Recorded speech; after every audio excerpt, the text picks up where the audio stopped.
Hello everyone, my name is Umesh Rajauria.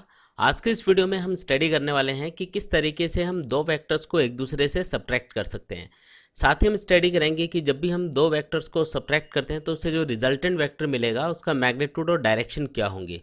और video के last में हम एक इम्पॉर्टेंट थ्योरम भी स्टडी करने वाले हैं जो कि है लेमिज थ्योरम। तो चलिए स्टार्ट करते हैं। जैसे कि आप इस डायग्राम में देख सकते हैं कि इसमें हमने दो वेक्टर्स वेक्टर ए और वेक्टर बी को रिप्रेजेंट किया है। इन दोनों वेक्टर्स के बीच का एंगल है थीटा। हम यहाँ पे वेक्टर ए में से वेक्टर बी को सब्ट्रैक्ट करना चाह रहे हैं, यानी कि हम कैलकुलेट करना चाहते हैं vector A minus vector B. तो इसे हम मैथमेटिकली इस तरीके से भी लिख सकते हैं, vector A plus minus of B vector. यानी कि अगर मैं वेक्टर ए में वेक्टर बी का नेगेटिव वेक्टर या इसका अपोजिट वेक्टर ऐड कर दूं तो इससे मुझे वही रिजल्टेंट मिलेगा जो वेक्टर ए माइनस बी से मिलेगा। इसका मतलब ये हुआ कि वेक्टर सब्ट्रैक्शन के लिए भी हम basically vector addition method use कर सकते हैं। तो इसका मतलब ये हुआ कि अगर हम वेक्टर ए में से वेक्टर बी को सब्ट्रैक्ट करना चाह रहे हैं तो इसके लिए हम वेक्टर बी की डायरेक्शन अपोजिट करके इसे वेक्टर ए में ऐड कर देंगे और इससे हमें इन दोनों वेक्टर्स का सब्ट्रैक्शन मिल जाएगा। जैसे कि आप इस डायग्राम में भी देख सकते हैं कि यहाँ पे अगर मैं वेक्टर ए से वेक्टर बी को सब्ट्रैक्ट करना चाहूँ तो उसके लिए मुझे वेक्टर बी का अपोजिट वेक्टर लेना होगा और उस अपोजिट वेक्टर को हम कहेंगे माइनस ऑफ बी वेक्टर, जिसका मैग्नीट्यूड वेक्टर बी के मैग्नीट्यूड के बराबर ही होगा, बस इसकी डायरेक्शन वेक्टर बी से अपोजिट डायरेक्शन में होगी। अब इसे वेक्टर ए में ऐड कर दिया जाएगा और ऐड करने के लिए हम यहाँ पे लॉ ऑफ ट्राइंगल या फिर लॉ ऑफ पैरेललोग्राम भी यूज़ कर सकते हैं। वेक्टर एडिशन के लिए law of triangle and parallelogram law हम ऑलरेडी स्टडी कर चुके हैं। इसके लिए मैंने पहले से एक वीडियो बना दिया है, उसका लिंक मैं डिस्क्रिप्शन बॉक्स में शेयर कर दूंगा। आप उस वीडियो को ज़रूर से देखें ताकि आपको आज का ये टॉपिक और भी आसानी से समझ में आए। तो हम जानते हैं कि जब भी हम किन्हीं भी दो वेक्टर्स को ऐड करते हैं तो उससे जो रिजल्टेंट वेक्टर मिलता है उसका फॉर्मूला होता है R equals to under root of A square plus B square plus 2ab cos theta, जहाँ पे ए और बी उन दोनों वेक्टर्स के मैग्नीट्यूड हैं और थीटा यहाँ पे उन दोनों वेक्टर्स के बीच का एंगल होगा। साथ ही मान लेते हैं कि जो रिजल्टेंट वेक्टर है वो वेक्टर ए से अल्फा एंगल पे है, तो यहाँ पे जो tan अल्फा होगा वो बराबर होगा बी साइन थीटा अपॉन ए प्लस बी कॉस थीटा। और इस फॉर्मूले को यूज़ करके हम इजीली रिजल्टेंट वेक्टर की वेक्टर ए से डायरेक्शन यानी उसका एंगल कैलकुलेट कर सकते हैं। तो जैसा कि हमने बात की थी कि वेक्टर सब्ट्रैक्शन के लिए हम बेसिकली वेक्टर एडिशन मेथड ही यूज़ करते हैं, तो हम इन्हीं फॉर्मूलों को यूज़ करते हुए वेक्टर ए और बी के सब्ट्रैक्शन से जो रिजल्टेंट वेक्टर आएगा उसे हम कैलकुलेट करेंगे। तो इसके लिए जिन दो वेक्टर्स को हम ऐड करना चाहते हैं हमें उनके बीच का एंगल पता होना चाहिए। फॉर एग्जाम्पल इस डायग्राम में अगर हम वेक्टर ए के अंदर बी वेक्टर का नेगेटिव वेक्टर ऐड करना चाहते हैं तो उसके लिए हमें इन दोनों वेक्टर्स के बीच का एंगल पता होना चाहिए। यहाँ पे हमको पता है कि जो वेक्टर ए और बी है उनके बीच का एंगल है थीटा, और यहाँ पे ये जो टोटल एंगल है ये होगा 180 डिग्री। तो वेक्टर ए और माइनस बी वेक्टर के बीच का एंगल होगा 180 माइनस थीटा, यानी कि यहाँ पे ये वाला जो एंगल है ये हो गया 180 डिग्री माइनस थीटा। तो अगर हम इन दोनों फॉर्मूलों के अंदर थीटा की जगह 180 माइनस थीटा पुट कर दें तो इससे हमें वेक्टर ए और बी के सब्ट्रैक्शन से जो रिजल्टेंट वेक्टर मिलेगा उसका मैग्नीट्यूड भी मिल जाएगा और उसकी डायरेक्शन भी मिल जाएगी। तो यहाँ पे अभी हमने देखा था कि जो वेक्टर ए और बी वेक्टर का जो अपोजिट वेक्टर है यानी कि माइनस बी वेक्टर, उनके बीच का एंगल था 180 माइनस थीटा। तो यहाँ पे अगर मैं थीटा की वैल्यू 180 माइनस थीटा पुट करूँ तो कॉस 180 माइनस थीटा बनेगा माइनस कॉस थीटा, यानी कि vector A minus vector B का जो रिजल्टेंट वेक्टर है उसका मैग्नीट्यूड होगा under root of A square plus B square minus 2ab cos theta. अब अगर हम इसी तरीके से सब्ट्रैक्शन से जो रिजल्टेंट वेक्टर मिलेगा उसका वेक्टर ए से एंगल फाइंड करें तो हम यहाँ पे थीटा की जगह 180 माइनस थीटा पुट कर देंगे। हम जानते हैं कि sine 180 minus theta sine theta के ही इक्वल होता है, तो यहाँ पे ये ऊपर बनेगा बी साइन थीटा। लेकिन जब हम यहाँ पे थीटा की जगह 180 माइनस थीटा पुट करेंगे तो कॉस 180 माइनस थीटा को लिखा जा सकता है माइनस ऑफ कॉस थीटा, यानी कि जो रिजल्टेंट वेक्टर है उसका वेक्टर ए से जो एंगल आएगा यानी tan अल्फा जो लिखा जाएगा वो होगा बी साइन थीटा अपॉन ए माइनस बी कॉस थीटा। यानी कि यहाँ पे अगर मैं वेक्टर ए और वेक्टर बी के सब्ट्रैक्शन से जो रिजल्टेंट वेक्टर आएगा अगर उसका मैग्नीट्यूड लिखूँ तो vector A minus vector B के रिजल्टेंट के मैग्नीट्यूड को लिखा जा सकता है under root of A square plus B square minus 2ab cos theta. और इसी तरीके से वेक्टर ए माइनस बी का जो रिजल्टेंट वेक्टर होगा अगर वेक्टर ए से उसका एंगल अल्फा है तो यहाँ पे tan अल्फा बनेगा बी साइन थीटा अपॉन ए माइनस बी कॉस थीटा। तो यहाँ पे पैरेललोग्राम लॉ के अकॉर्डिंग हम देख सकते हैं कि वेक्टर ए और माइनस ऑफ बी वेक्टर का जो रिजल्टेंट होगा पैरेललोग्राम लॉ के अकॉर्डिंग वो वेक्टर ए से अल्फा एंगल के ऊपर डाउनवर्ड डायरेक्शन में आएगा। यानी कि इस पैरेललोग्राम का ये वाला जो डायगोनल होगा ये vector a minus vector b के इक्वल होगा। तो यहाँ पे सिंपली हमने देखा कि जब भी हम किन्हीं भी दो वेक्टर को सब्ट्रैक्ट करते हैं तो उसके लिए बेसिकली हम वेक्टर एडिशन मेथड यूज़ करते हैं, और जब भी हम वेक्टर a में से वेक्टर b को सब्ट्रैक्ट करेंगे तो इससे जो रिजल्टेंट वेक्टर मिलेगा उसके मैग्नीट्यूड का फॉर्मूला होगा √a² + b² - 2ab cos theta. और साथ ही वेक्टर a में से वेक्टर b को सब्ट्रैक्ट करने पे जो रिजल्टेंट वेक्टर आएगा उसका वेक्टर a से जो एंगल है अगर वो अल्फा हो तो tan अल्फा बनेगा b sin theta upon a - b cos theta. अब हम वेक्टर सब्ट्रैक्शन से रिलेटेड कुछ इंपॉर्टेंट पॉइंट्स को डिस्कस करते हैं। यहाँ पे पहला पॉइंट है the vector subtraction does not follow commutative law, यानी कि जो वेक्टर सब्ट्रैक्शन है वो कम्यूटेटिव लॉ को फॉलो नहीं करता है। कम्यूटेटिव लॉ का मतलब है कि अगर मैं vector a minus B calculate करूँ और मैं vector b minus A calculate करूँ तो ये दोनों इक्वल नहीं होंगे। वेक्टर एडिशन में हमने देखा था कि जो वेक्टर एडिशन है वो कम्यूटेटिव लॉ को फॉलो करता है, यानी a प्लस बी इक्वल होता है b प्लस ए के।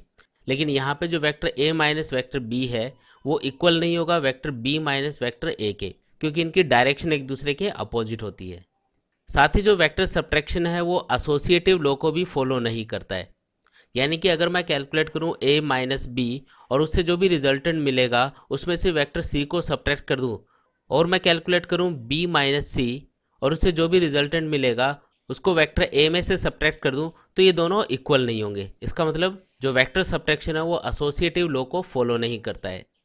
जब भी हम किन्हीं भी दो वेक्टर्स को सब्ट्रैक्ट करते हैं तो अगर दोनों वेक्टर्स का मैग्नीट्यूड इक्वल है तो उनके सब्ट्रैक्शन से जो रिजल्टेंट वेक्टर आएगा उसका फॉर्मूला होगा 2a sin θ/2। यहाँ पे a उन दोनों में से किसी भी एक वेक्टर का मैग्नीट्यूड है और थीटा यहाँ पे उन दोनों वेक्टर्स के बीच का एंगल होगा। यहाँ पे एक स्पेशल केस होता है कि जिन दो इक्वल मैग्नीट्यूड के वेक्टर्स को हम सब्ट्रैक्ट कर रहे हैं अगर उनके बीच का एंगल 60 डिग्री हो तो इससे जो रिजल्टेंट वेक्टर आएगा इस फॉर्मूले के अकॉर्डिंग उसका मैग्नीट्यूड भी स्मॉल a के इक्वल ही होगा। यानी कि हम कह सकते हैं कि दो इक्वल मैग्नीट्यूड के वेक्टर्स जिनके बीच का एंगल 60 डिग्री हो अगर उनका रिजल्टेंट फाइंड किया जाए तो उनका रिजल्टेंट भी उन्हीं के मैग्नीट्यूड के बराबर आता है। अगर हम किन्हीं भी दो वेक्टर्स को ऐड करते हैं और उन्हीं दो वेक्टर्स को अगर एक दूसरे से सब्ट्रैक्ट भी करते हैं तो उनका मैग्नीट्यूड एक दूसरे के बराबर एक ही कंडीशन में आ सकता है जब उन दोनों वेक्टर्स के बीच में एंगल 90 डिग्री हो, क्योंकि हम जानते हैं कि जब एंगल 90 डिग्री होगा तो वेक्टर एडिशन में जो रिजल्टेंट वेक्टर के मैग्नीट्यूड का फॉर्मूला होता है r = √a² + b² + 2ab cos theta, उसमें cos 90 बन जाएगा 0 और रिजल्टेंट का मैग्नीट्यूड आएगा √a² + b²। और इसी तरीके से वेक्टर सब्ट्रैक्शन में जो रिजल्टेंट वेक्टर है उसके मैग्नीट्यूड का फॉर्मूला होता है r = √a² + b² - 2ab cos theta, और उसमें भी जब थीटा की वैल्यू 90 पुट करेंगे तो cos 90 0 बन जाएगा और आंसर आएगा r = √a² + b², यानी कि दोनों का मैग्नीट्यूड इक्वल होगा। और इसी तरीके से हमको याद रखना है कि अगर मैं वेक्टर a में वेक्टर b ऐड करता हूँ और साथ ही अगर वेक्टर a में से वेक्टर b को सब्ट्रैक्ट करता हूँ तो इन दोनों को हम एक ही कंडीशन में इक्वल पुट कर सकते हैं जब b वेक्टर नल वेक्टर हो, अदरवाइज ये और किसी कंडीशन में पॉसिबल नहीं होगा। यानी कि vector a plus vector b equal होगा vector a minus vector b के जब वेक्टर b एक नल वेक्टर हो। वेक्टर सब्ट्रैक्शन में हमको याद रखना है कि कोई भी दो यूनिट वेक्टर जिनके बीच में एंगल 60 डिग्री हो अगर एक दूसरे से सब्ट्रैक्ट किए जाएं तो उनका जो रिजल्टेंट वेक्टर आएगा वो भी एक यूनिट वेक्टर आएगा। चलिए अब हम बात करते हैं लेमिज थ्योरम के बारे में। देखिए, अगर हम किन्हीं भी तीन वेक्टर्स को किसी ट्राइंगल की तीन कंटिन्यूस लाइंस की फॉर्म में रिप्रेजेंट कर सकें तो इन तीनों वेक्टर्स का जो सम होगा वो हमेशा 0 आएगा। जैसे कि आप इस डायग्राम में देख सकते हो कि यहाँ पे जो वेक्टर a, वेक्टर b और वेक्टर c हैं वो इस ट्राइंगल के तीन कंटिन्यूस वेक्टर हैं, तो इनका जो रिजल्टेंट होगा वो हमेशा 0 आएगा। यानी कि हम कहेंगे vector a plus vector b plus vector c = 0 होगा। अगर हम इन तीनों वेक्टर्स को इन्हीं के पैरेलल आगे पीछे इस तरीके से सेट करें तो इसी डायग्राम को हम इस तरीके से भी रिप्रेजेंट कर सकते हैं। यहाँ पे जो वेक्टर a, वेक्टर b और वेक्टर c है उनका पॉइंट ऑफ एप्लीकेशन सेम है। साथ ही इस डायग्राम में वेक्टर a के सामने वाला जो एंगल है यानी वेक्टर b और c के बीच वाला एंगल है वो है अल्फा, वेक्टर b के सामने वाला जो एंगल है यानी वेक्टर a और वेक्टर c के बीच का जो एंगल है वो है बीटा, और इसी तरीके से वेक्टर c के सामने वाला जो एंगल है यानी कि वेक्टर b और वेक्टर a के बीच का जो एंगल है वो है गामा।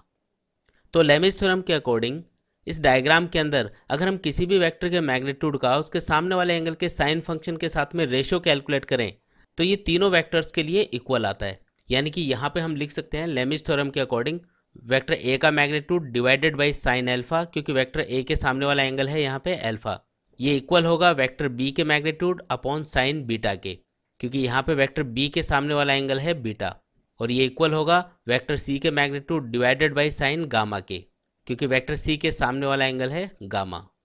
तो यहाँ पे हमने ये समझा कि लेमिस थ्योरम के अकॉर्डिंग अगर हम किन्हीं भी तीन वेक्टर्स को किसी ट्रायंगल की तीन कंटिन्यूस लाइंस की फॉर्म में रिप्रेजेंट कर सकते हैं, तो उन तीनों वेक्टर्स का जो वेक्टर एडिशन होगा वो हमेशा 0 होगा।